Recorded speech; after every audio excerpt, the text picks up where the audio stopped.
Simple complex compound সব যেন গুলিয়ে যাচ্ছে, বুঝে উঠতে পারছো না কি করে চিনবে, ট্রান্সফরমেশনও বা কী করে করবে। তাহলে আজকের ভিডিওটি শুধুমাত্র তোমাদেরই জন্য। Dear students, welcome to my channel ইংরেজি পাঠশালা। আজকের ভিডিওটি তোমাদের জন্য কেন এত গুরুত্বপূর্ণ হতে চাই জানো? আজকের ভিডিওতে থাকছে সিম্পল কমপ্লেক্স কম্পাউন্ড সেন্টেন্স কী করে চিনবে, তার ফিচার্স, তার ডেফিনেশন, ঠিক আছে। এবং অবশ্যই চিনলাম, কিন্তু চেনার পরে একটা সেন্টেন্স থেকে আর একটা সেন্টেন্সে যে কনভার্সন করি, কনভার্সনের আসল রহস্যটা কী, কীভাবে কনভার্সন করব, এখানেই অনেকে সমস্যা। এইটাই আমাদের পরীক্ষা দেয় ট্রান্সফরমেশন, সেটা কি করে করব। এবং অবশ্যই শেষে থাকছে একটি সিক্রেট স্পেশাল টিপস, যে টিপসটা তোমরা যদি চর্চা করো তাহলে তোমাদের সিম্পল কমপ্লেক্স কম্পাউন্ড এই বিষয়টিতে আর কোনো সন্দেহ থাকবে না, ঠিক আছে। তাহলে আমি প্রমিস করছি এই ভিডিওটা দেখার পর তোমাদের এই সংক্রান্ত কোনো ডাউট থাকবে না। যদি ডাউট থাকে কমেন্টে জানাও, অবশ্যই জানাও, ঠিক আছে। আমি সেই ডাউটও ক্লিয়ার করে দেব, ঠিক আছে। তাহলে without having further delay let's get started. এবার দেখো যেটা আছে, what is a simple sentence. Simple sentence কি? Simple sentence is a sentence which consists of a finite verb and a subject or an object. বলছে কি, simple sentence হচ্ছে এমন একটা বাক্য যেই বাক্য কনসিস্ট হয়, গঠিত হয় একটা ফাইনিট ভার্ব দিয়ে এবং একটা সাবজেক্ট বা অবজেক্ট দিয়ে। ওকে, তাহলে প্রশ্ন করবা সাবজেক্ট আর অবজেক্ট তো বুঝলাম, কিন্তু ফাইনিট ভার্ব দিয়ে গঠিত হয়, ফাইনিট ভার্ব ব্যাপারটা কি? একদম সোজা।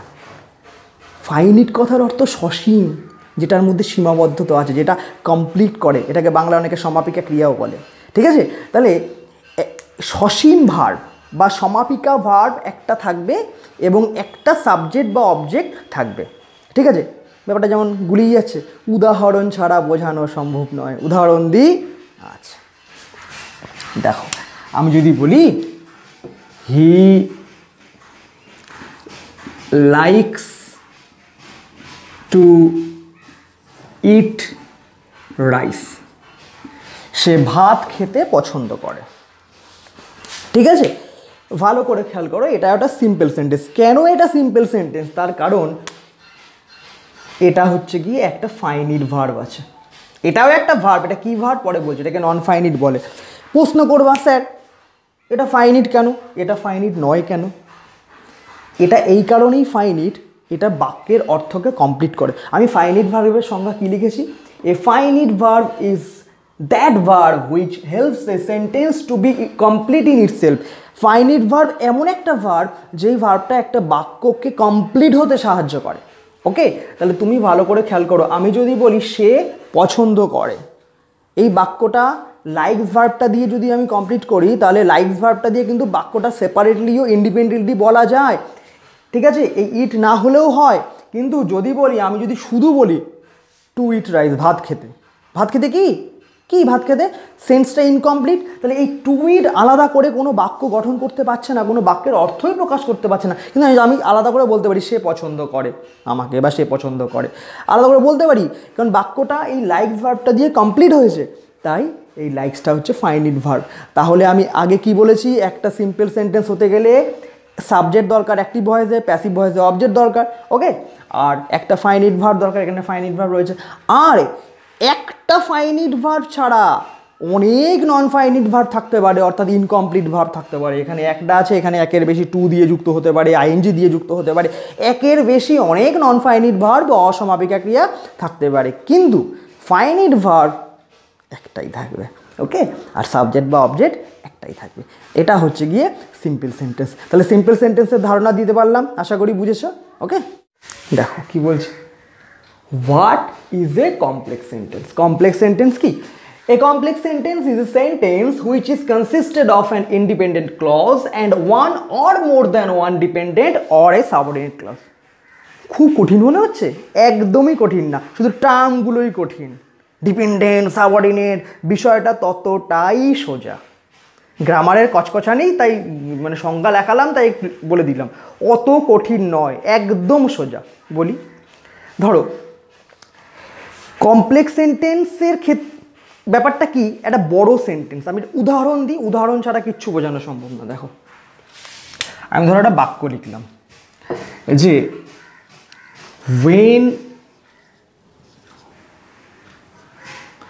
when he came to home I went to school। যখন সে বাড়িতে এসেছিল তখন আমি স্কুলে গিয়েছিলাম। ধরো এটা বাক্য লিখলাম, যখন সে বাড়িতে এসেছিল তখন আমি স্কুলে গিয়েছিলাম। এই বাক্যটার ভিতরে তুমি খেয়াল করো, এই বাক্যটা এখান থেকে শুরু, এখানে গিয়ে শেষ হয়েছে। তো এই বাক্যটার ভিতরে কটা টুকরো বাক্য আছে? এই একটা বাক্য, এটাকে এ ধরি, আর এই একটা বাক্য, এটাকে বি ধরি। তার মানে কি বোঝা যাচ্ছে, দুটো টুকরো বাক্য দিয়ে একটা বিগ সেন্টেন্স তৈরি হয়েছে। একটা বড় সেন্টেন্সের মধ্যে, এটা কমপ্লেক্স না কম্পাউন্ড সেটা পরে বোঝাচ্ছি। একটা বড় বাক্য ধরো, এই এখান থেকে শুরু এখানে শেষ, এই বড় বাক্যর মধ্যে দুটো টুকরো বাক্য রয়েছে। হোয়েন থেকে হোম পর্যন্ত একটা এ বাক্য ধরলাম টুকরো, আর এখানে এটা বি বাক্য ধরলাম। কেন এগুলোকে বাক্য বলছি? কারণ দেখো এই হি সাবজেক্ট, এখানে কেম হচ্ছে ফাইনাইট ভার্ব, এখানে আই সাবজেক্ট, এখানে ওয়েন্ট হচ্ছে ফাইনাইট ভার্ব। তাহলে দুটো এগুলোকে এক একটা বাক্য, ছোট বাক্য, ঠিক আছে? তো এই বাক্যগুলো কেন বাক্য বলছি? কারণ বাক্য হতে গেলে সাবজেক্ট ভার্ব থাকে, এখানে সাবজেক্ট আছে ভার্ব আছে, সাবজেক্ট আছে ভার্ব আছে, তাই দুটোই বাক্য। ওকে, তাহলে আমি কি দেখলাম, একটা বড় বাক্য থাকে, তার ভিতরে ছোট ছোট স্মল সেন্টেন্স থাকে। ক্লজ কি? এইগুলোকেই ক্লজ বলে। একটা কমপ্লেক্স সেন্টেন্স বা একটা কম্পাউন্ড সেন্টেন্সের ভিতরে যে ছোট ছোট বাক্যগুলো থাকে, ছোট ছোট বাক্যগুলো দিয়েই কিন্তু কমপ্লেক্স সেন্টেন্স তৈরি হয় বা কম্পাউন্ড সেন্টেন্স হয়। ওই ভেতরের ছোট ছোট বাক্যগুলোকেই ক্লজ বলে। আর ভাবছো ক্লজ কি? ক্লজ কিছুই না, একটা বড় কমপ্লেক্স সেন্টেন্সের ভিতরে যে টুকরো টুকরো স্মল সেন্টেন্সগুলো থাকে, সেই স্মল সেন্টেন্সগুলোকেই ক্লজ বলে। তাহলে এখানে এইটা হচ্ছে ক্লজ আর এটা ক্লজ, এখানে দুটো ক্লজ আছে, সে নয় বুঝলাম। আবার বলছে ডিপেন্ডেন্ট ক্লজ, হ্যাঁ, আবার ইন্ডিপেন্ডেন্ট ক্লজ। সেটা কি? ইন্ডিপেন্ডেন্ট মানে কি? স্বাধীন। আর ডিপেন্ডেন্ট মানে কি? পরাধীন। তা ইন্ডিপেন্ডেন্ট স্বাধীন, তা আমি একটু টেস্ট করবো, টেস্ট ছাড়া কিছু বলবো না। আচ্ছা, তোমাদের যদি বলি এখানে এই বাক্যটা তুমি সেপারেট করে দাও আর এই বাক্যটাকে সেপারেট করে দাও। এই দেখো, ধরো এই দুটো বাক্যের মধ্যে এটা সেপারেট করে দিলাম, এবার এটা সেপারেট করে আমি বলছি যখন সে বাড়িতে এসেছিল, তখন কি? এই বাক্যটা যদি আমি না বলি তাহলে এই বাক্যটার কি কোনো মূল্য আছে? কোনো মূল্য নেই, ঠিক আছে? কারণ এই বাক্যটাকে আমাকে বলতেই হবে। তার মানে একটা জিনিস খেয়াল করেছো যে এই বাক্যটা কমপ্লিটলি পরাধীন, ঠিক আছে? আর এবার যদি বলি আমি স্কুলে গিয়েছিলাম, আলাদা করে বলতে পারছি, কিন্তু আমি কখনো বলতে পারছি না যখন সে বাড়ি এসেছিল। তখন কি? ইনকমপ্লিট ইন সেন্স, তাই তো? তার মানে তুমি এখানেই বলতে পারছো এই বাক্যটা হচ্ছে গিয়ে ইনকমপ্লিট আর এই বাক্যটা কমপ্লিট। এই বাক্যটা না থাকলে এর কেন ভ্যালু থাকে? তাহলে এটাকে আমি ডিপেন্ডেন্ট ক্লজ বলছি, ডিপেন্ডেন্ট স্মল বাক্য। তাহলে ডিপেন্ডেন্ট কেন বলছি? কারণ এ ডিপেন্ড করছে, নির্ভর করছে কার উপরে? এই বাক্যটার উপর। তার মানে এখানে বাবাকে, এটা হচ্ছে ছেলে আর এটা হচ্ছে বাবা, বাবার উপর ছেলে কার উপর নির্ভর করে? বাবার উপরে, তাই তো? ফাদার। তাহলে এখানে ফাদার বাক্য হচ্ছে বি বাক্য। তাহলে এ যদি না থাকে এর কোনো ভ্যালুই নেই হোয়েন ওই বাক্যটার। তাহলে এটা হচ্ছে ফাদার বাক্য, এটা হচ্ছে সন বা ডটার বাক্য, ঠিক আছে? তার মানে কেন এটাকে ডিপেন্ডেন্ট বলছি? কারণ এ না থাকলে এর কোনো ভ্যালু নেই। তাহলে এটা সন আর এটা হচ্ছে ফাদার। কেন ফাদার? কারণ ফাদারের উপরই আমরা ডিপেন্ড করি। ওকে, তাহলে পুরো বুঝে গেছি। একটু সাম আপ করে দিই। ক্লজ কি? একটা বড় কমপ্লেক্স বা কম্পাউন্ডের ভেতরে যে টুকরো টুকরো স্মল বাক্যগুলো থাকে সেগুলোকে ক্লজ বলে। এবার যেটা বাবা বাক্য, যেটা নিজে নিজেই পুরো বাক্যর অর্থকে কমপ্লিট করতে পারে, সেটা হচ্ছে প্রিন্সিপাল ক্লজ বা ইন্ডিপেন্ডেন্ট ক্লজ। আর যেটা ইনকমপ্লিট থাকে সেন্সে সেটাই হচ্ছে গিয়ে ডিপেন্ডেন্ট ক্লজ। ওই প্রিন্সিপাল ক্লজ বা মেইন বাক্য যেটা কমপ্লিট করে সেটা না থাকলে ডিপেন্ডেন্ট ক্লজের কোনো ভ্যালু নেই, সেই কারণেই সে পরাধীন। এ তো পরাধীন, এ না থাকলে এর কোনো গুরুত্ব নেই, বুঝেছো? তাহলে কমপ্লেক্স সেন্টেন্স বুঝলা? কমপ্লেক্স সেন্টেন্সের ফিচার্স কি? ডিপেন্ডেন্ট ক্লজ থাকবে, ইন্ডিপেন্ডেন্ট ক্লজ থাকবে, ঠিক আছে? এবার হচ্ছে মেন কাজ, কিভাবে একটা বাক্য থেকে আর একটা বাক্যে কনভার্ট করব। সিম্পল থেকে কমপ্লেক্স কী করে করব, কমপ্লেক্স থেকে সিম্পল কী করে করব, কমপ্লেক্স থেকে কম্পাউন্ড কী করব, ভাইস ভার্সা কনভার্সনগুলো কী করে হবে, এটাই তো পরীক্ষায় দেয়। এতক্ষণ ধরে তো কনসেপ্ট শিখলা, এটা অনেকেই শেখায়, কিন্তু কনভার্সানটা করবো কি করে? দেখো, অনেকের মাথায় অনেক কিছু কিলবিল করছো, বাবা সিম্পল সেন্টেন্স শিখতে করতে গেলে তো জিরান্ট শিখতে হবে, পার্টিসিপল শিখতে হবে, ইনফিনিটিভ শিখতে হবে, ভার্বাল নাউন শিখতে হবে, বাবা নমিনেটিভ অ্যাবসলিউট শিখতে হবে, কত কিছু শিখতে হবে। কমপ্লেক্স সেন্টেন্স শিখতে গেলে অ্যাডভার্বিয়াল ক্লজ শিখতে হবে, নাউন ক্লজ শিখতে হবে, রিলেটিভ ক্লজ শিখতে হবে, তারপরে সেগুলোর কত লিঙ্কার, আনলেস ফানলেস, কত লিঙ্কার আছে, ওই হু হুইচ, কত লিঙ্কার মাথায় রাখতে হবে। ওই এত কিছু কী করে করবো? কিচ্ছু করতে হবে না, তোমাদের এসব কিচ্ছু করতে পারবে না। তোমরা একটা কাজই করবা, সেটা হচ্ছে গিয়ে যে বাক্যটা দেওয়া আছে সেই বাক্যটাকে বাংলায়, সিম্পল থাকলে কমপ্লেক্স বাংলায় কনভার্ট করবা, আর কমপ্লেক্স থাকলে যদি সিম্পল করতে বলে সিম্পলে বাংলায় কনভার্ট করবা। এইটা কাজে লাগাবা, সেন্স কাজে লাগিয়ে জাস্ট বাংলায় কনভার্ট করবা। বাদ বাকি কাজটা কি করে করবা? বাদ বাকি কাজটা ট্রান্সলেশন শিখছো না, রাইটিং শেখো, ট্রান্সলেশন শেখায় তো, টেন্স ভয়েস, এই যে একে দিয়ে যে ট্রান্সলেশন করো, প্রতিটা রাইটিংয়ে কিন্তু আমি তোমাদের ট্রান্সলেশন শেখাই। আমি যে আমার রিপোর্ট রাইটিং, নোটিশ রাইটিং যে কটা মোটামুটি ভিডিও আপলোড করেছি, ক্লাস 10-এ করেছি, 12-এও করবো, ওকে? তো সেখানে প্রতি ক্ষেত্রে কিন্তু ট্রান্সলেশন কী করে করবে, রাইটিংয়ের অ্যাপ্রোচটাকে তুমি বোঝাই। তাহলে যে ট্রান্সলেশন জানে তার কাছে এর জন্য আলাদা করে কোনো কিছু শিখতে হবে না, ট্রান্সলেশন পারলে এমনিই পারবে। তোমাকে যদি বলে যে যদি আমি ওখানে যেতে চাই, যদি তুমি ওখানে যেতে চাও তাহলে তুমি এটা নিয়ে আসো, তাহলে তুমি অটোমেটিক যদি মানে ইফ, তুমি অটোমেটিক ইফ বসিয়ে দিচ্ছ, ঠিক আছে? যে ক্লজ জানে না, অ্যাডভার্বিয়াল ক্লজ জানে না, সেও কিন্তু ইফ বসিয়ে দিচ্ছে। সে জানে না যে ইফ মানে ওটা অ্যাডভার্বিয়াল ক্লজ হয়েছে, অ্যাডভার্বিয়াল ক্লজ অফ কন্ডিশন হয়েছে, সে কিন্তু জানে না, কিন্তু বসিয়ে দিচ্ছে। সচিন তেন্ডুলকর ইংরেজি শিখেছে, অ্যাডভার্বিয়াল ক্লজ শেখেনি। অনেক সেলিব্রিটি যাদের ইংরেজি ব্যাকগ্রাউন্ড অত ভালো না, তারা কিন্তু অ্যাডভার্বিয়াল ক্লজ, জিরান্ট, পার্টিসিপল এসব শেখেনি, কিন্তু তারা অটোমেটিক্যালি কিন্তু তারা কখনো সিম্পলে কথা বলছে, কখনো কমপ্লেক্সে কথা বলছে, কখনো কম্পাউন্ডে কথা বলছে। তাহলে কি তারা কিসে বলছে? সেন্সে। তাহলে জাস্ট আমাদের ট্রান্সলেশন যদি জানি, ইংরাজি করাটা যদি জানি, তাহলে এগুলো এমনিই কনভার্সন করতে পারবো। এবার যদি, কিন্তু এটা জানতে হবে যে সিম্পল সেন্টেন্সটা আসলে কি, কমপ্লেক্স সেন্টেন্সটা কি, কম্পাউন্ড সেন্টেন্সটা কি, এই ব্যাপারে ধারণাটা থাকতে হবে, নাহলে তুমি বুঝবে কি করে যে কমপ্লেক্স সেন্টেন্স এটা। তাহলে কমপ্লেক্স সেন্টেন্সের ফিচার্সগুলো আমি বলে দিলাম, এবার তুমি জাস্ট সেন্স খাটাও যে বাংলাটা কি হবে। বাংলাটা হয়ে গেল, এবার তুমি জাস্ট ট্রান্সলেট, আর কিচ্ছু ভাবতে হবে না কোন ক্লজে আছে অ্যাডভার্বিয়াল, রিলেটিভ, মাথা ঘামাবোই না, because you are so much matured. ঠিক আছে, ম্যাচিওর হয়ে গেছে, এখন সেন্সে কাজ করতে হবে। কী করে দেখিয়ে দিই, দেখো। My austere father used to avoid all the inessential things, এটা স্ট্রং রুট থেকে তুলেছি। আমার ধরো সাধারণ জীবনযাপন করে তাদের অস্টার বলে, আমার অস্টার ফাদার কালাম বলছে অ্যাভয়েড করতো সমস্ত অপ্রয়োজনীয় জিনিসকে। তাহলে এখানে বুঝতে পারছো এটা সিম্পল সেন্টেন্স, কারণ এখানে একটাই ফাইনিট ভার্ব আছে অ্যাভয়েড, আর সাবজেক্ট আছে হচ্ছে মাই অস্টার ফাদার। এই সিম্পল সেন্টেন্সটাকে এখানে কনভার্ট করতে বলেছি আমি, তিনটেই করাবো, কমপ্লেক্স, কম্পাউন্ড। ঠিক আছে, ভালো করে বোঝো। এটাকে আমি যদি কমপ্লেক্স করি তাহলে আমাকে কি এটাকে মডিফাই করে এমন কিছুটা করতে হবে যেখানে আমার একটা ডিপেন্ডেন্ট ক্লজ থাকবে আর একটা মেইন ক্লজ থাকবে, স্বাধীন ক্লজ থাকবে। ঠিক আছে, তাহলে ভাবি, বাংলায় ভাবো, আমার বাবা অ্যাভয়েড করতো অপ্রয়োজনীয় জিনিসকে, আমার বাবা অ্যাভয়েড করতো অপ্রয়োজনীয় জিনিসকে। তার মানে আমি যদি এরকম ভাবি, আমার বাবা অ্যাভয়েড করতো সমস্ত জিনিসগুলিকে যেগুলি ছিল অপ্রয়োজনীয়, তাহলে আমার বাবা অ্যাভয়েড করতো সমস্ত জিনিসকে, স্বাধীন ক্লজ, যেগুলি ছিল অপ্রয়োজনীয় সেটা কি ইন্ডিপেন্ডেন্ট ক্লজ, কারণ যেগুলি ছিল অপ্রয়োজনীয় সেটা তুমি আলাদা করে বলতে পারবে না আগের বাক্যটা না বললে। তাহলে আমি এটার বাংলাটাই লিখে ফেলি। তাহলে বাংলাটা কি লিখব, যে আমার বাবা এড়িয়ে চলতো সমস্ত জিনিসকে যেগুলি ছিল অপ্রয়োজনীয়। আচ্ছা, ভালো করে খেয়াল করো, এটা আমার কি, এই বাংলাটা তো করতে পারবো। বাংলাটা কিভাবে করবো, ওই যে কমপ্লেক্স সেন্টেন্সের ফিচার্স বুঝিয়ে দিলাম, বাংলাটা করবো।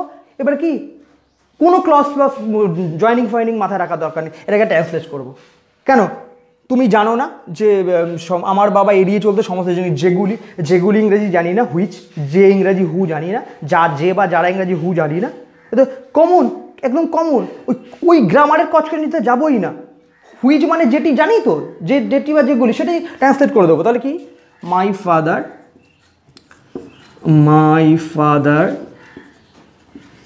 used to avoid all the things which were inessential. ভালো করে খেয়াল করো, এই যে সাবঅর্ডিনেট ক্লজ বা ডিপেন্ডেন্ট ক্লজ পরাধীন বাক্য তৈরি করলাম, ছেলে বাক্য যেটা তৈরি করলাম, সেখানে আমি ওয়্যার লিখলাম, যেগুলি ছিল এসেনশিয়াল। বাংলায় কি লিখেছি? ছিল লিখেছি। বাংলায় কি লিখেছি? হয়। কারণ কেন বাংলায় ছিল লিখলাম? কারণ সেই কাজটাও তো অতীতে হতো, ওই যে চলতো। এখানে যদি চলতো হয় তাহলে অটোমেটিক তো এখানে ছিল হবে, তাই তো? তাহলে বাংলা যা লিখেছি হুবহু ইংরেজি লিখেছি। এক্সট্রা কিছু লিখেছি? এক্সট্রা কিচ্ছু লিখিনি, হুবহু বাংলাটা ইংরেজিতে কপি করে দিয়েছি। ঠিক আছে? কি করেছি? ট্রান্সলেট। তাহলে তুমি যদি বলে আমার বাবা অ্যাভয়েড করতো জিনিস যেগুলো ছিল ইনএসেনশিয়াল, তাহলে এই বাক্যে যেগুলি ইংরেজি হুইচ, তো এই বাক্যটা আমরা জানি না। এটার জন্য আবার শিখতে হবে যে রিলেটিভ ক্লজ বসাতে হয়, হুইচ বসাতে হয়, লিঙ্কার হিসাবে হুইচ বসে। অত ঘেটে গিয়ে লাভ আছে? শুধু একটা জিনিস মনে রাখবা, যে এই ইংরাজিতে যে এই যে লিঙ্কারটা বসাচ্ছ, তারপরেই বসাবা যাকে বোঝায়। এখানে আমি থিংসের পরে হুইচ বসিয়েছি, কারণ হুইচটা কাকে বোঝাচ্ছে? থিংসকে। এই জিনিসগুলো মাথায় রাখতে হবে, কারণ এগুলো একটু ভুল হলে গ্রামার ভুল হয়ে যাবে। তাহলে থিংস হুইচ ওয়্যার, তাহলে এই হুইচটা কার পরে বসিয়েছি? থিংসের পরে, যেহেতু থিংসকে বোঝাচ্ছে। এই ব্যাপারটা মাথায় রাখবা যখনই তুমি এই যুক্ত করো। ঠিক আছে? আমি সেভাবে এড়িয়ে চলতে সমস্ত জিনিসগুলিকে বাংলাও সেভাবে লিখিয়েছি যেগুলো, কিন্তু অনেক সময় বাংলায় একটু ঘুরিয়ে থাকে, কিন্তু ইংরেজি করার সময় এটা ফলো করবা, যে যেটি বসাচ্ছ তারপরে যাতে বসে। ঠিক আছে? এবার এটাকে আমি কি করব? কম্পাউন্ডে করব। ভালো করে বোঝো। কম্পাউন্ড কি বলেছিলাম? দুটোই ফাদার বাক্য থাকবে, দুটোই ইন্ডিপেন্ডেন্ট ক্লজ থাকবে। তাহলে এটা করি, আমার বাবা এড়িয়ে চলতো কিছু জিনিস এবং জিনিসগুলো ছিল অপ্রয়োজনীয়। পুরো দুটোই ফাদার বাক্য হয়ে গেল। তাহলে আমি জাস্ট ট্রান্সলেট, আমি আর বাংলা লিখলাম না, ডাইরেক্ট ট্রান্সলেট করে দিচ্ছি। আমি বাংলাটা কি বললাম? আমার বাবা এড়িয়ে চলতো কিছু জিনিস এবং জিনিসগুলি ছিল অপ্রয়োজনীয়। এবং হচ্ছে কোঅর্ডিনেট কনজাংশন, দুটো পুরো বাবা বাক্য করে দিলাম। ঠিক আছে? এটা ট্রান্সলেট করে দিলাম। তাহলে my father used to avoid some things and these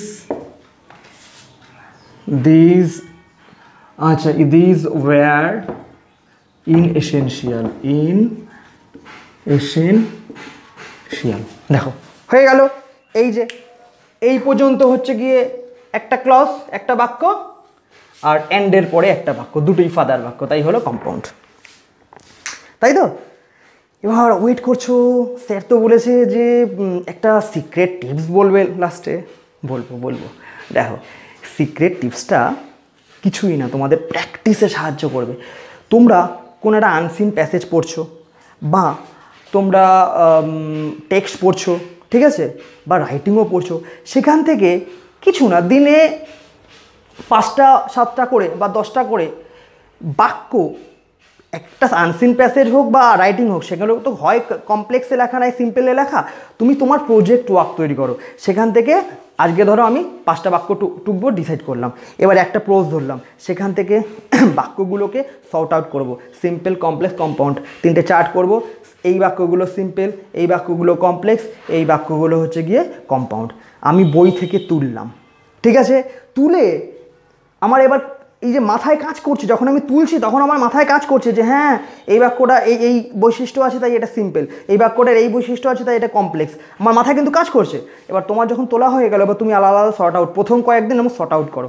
তারপরে তুমি কি করবা? সর্ট আউট করার পরে যে বাক্যগুলো তুমি ওই আলাদা আলাদা করেছো, সেই বাক্যগুলোকে বাংলায় তুমি কমপ্লেক্স লেখো। কমপ্লেক্স লিখে সেগুলোকে ট্রান্সলেশন করার চেষ্টা করো।